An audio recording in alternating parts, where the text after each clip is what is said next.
بسم الله الرحمن الرحیم.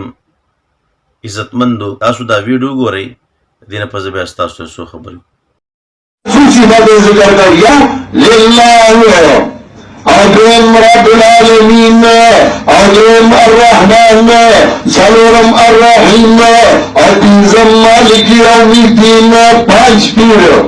عزتمندو تاسو د شیخ طیب دا خبرې اوریدلې چې شیخ طیب وایي دلته د الله رب عزت 15 صفاتونه ذکر کیږي.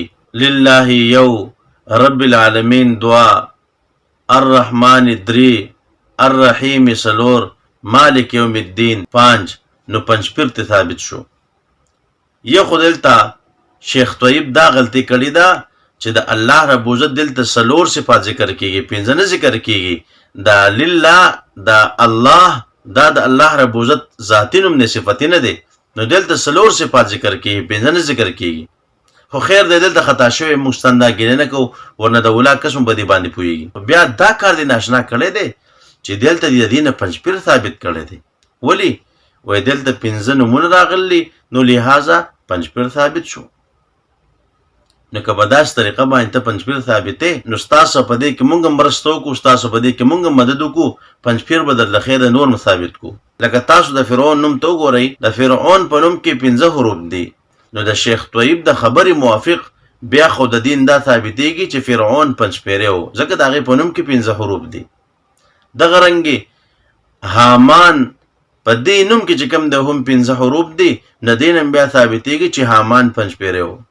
دغه رنګې د قارون د دې په نوم کې هم 15 حروف دي، نو دې نوم دا ثابتېږي چې قارون ښه مضبوط پنځ پیری و. دغه رنګې دجال په دې کې هم 15 حروف دي، نو دې نه ثابتېږي چې دجال ښه مضبوط پنځ پیری وي.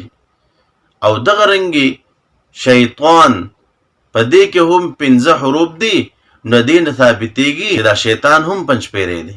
دا مې ځکه ویله چې شیخ طیب بس څه ته ګوري نه، خو د 15 سیزونو نه هغه پنځ پیر ثابتوي، نو بیا د دې نوم دا ثابتېږي دا کوم نومون چې ما واخیستله دا ښه مضبوط پنځ پیریان دي. نو الله رب عزت ته مو نیک عمل توفیق راکړي، الله رب عزت ته مو د خپل نافرماني نه وساتي. وما علينا الا البلاغ.